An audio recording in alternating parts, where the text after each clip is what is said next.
এখন ৰাজ্যৰ মুখ্যমন্ত্ৰী তেখেত যি দলৰেই নহওক কিয় তেখেত ৰাজ্যখনৰ এগৰাকী সন্মানীয় ব্যক্তি। তেনে ক্ষেত্ৰত ৰাজ্যখনৰ প্ৰতিগৰাকী ব্যক্তিয়ে মুখ্যমন্ত্ৰীজনক সন্মান জনোৱা উচিত। এতিয়া অসমৰ এগৰাকী মহিলাই মুখ্যমন্ত্ৰী হিমন্ত বিশ্ব শৰ্মা ডাঙৰীয়াক ছাগলীৰ লগত তুলনা কৰিছে। হেল্ল' ভিউৱাৰ্ছ, এই ভিডিঅ'টো আপোনালোকে নোচোৱাকৈ আৰু শ্বেয়াৰ নকৰাকৈ নাযাব। তাৰ কাৰণ আমাৰ অসমত এটা ছাগলী আছে, সেইটো যাতে গোটেই অসমবাসী ৰাইজে দেখি পায়। তাৰ কাৰণ হৈছে আপোনালোকে ভিডিঅ'টো চালে গম পাব। তথাপি মই এটা কথা কৈছোঁ যে পাগলে কি নকয় আৰু ছাগলীয়ে কি নাখায়, এইটো তাৰ প্ৰমাণ। যিজন ব্যক্তিৰ পুলিচৰ গুলীচালনাত মৃত্যু হ'ল, কাউন্সিলে তেখেতক এটা চাকৰি দিব। তথাপিও সেই গেদীজনীক এতিয়ালৈ অসম পুলিচে এৰেষ্ট কৰা নাই।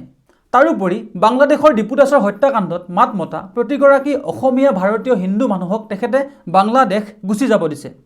যেতিয়া নেকি বাংলাদেশত জ্বলিছিলে সেই ল'ৰাটো ডিপু, তেতিয়া তহঁতৰ খুব লাগিছিল।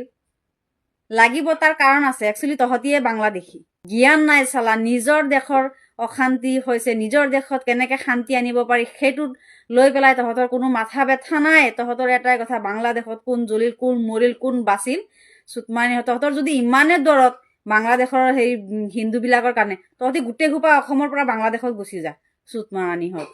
এতিয়া আপুনিয়ে কওক, এই মানুহবোৰক বাংলাদেশী নকৈ ভাৰতীয় বুলি কোনে ক'ব?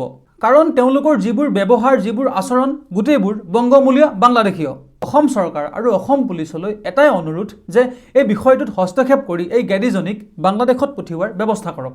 কোনো কাৰণতে এগৰাকী মুখ্যমন্ত্ৰীক এনেকৈ অপমান কৰাটো ছ'চিয়েল মিডিয়াত গ্ৰহণযোগ্য নহয়।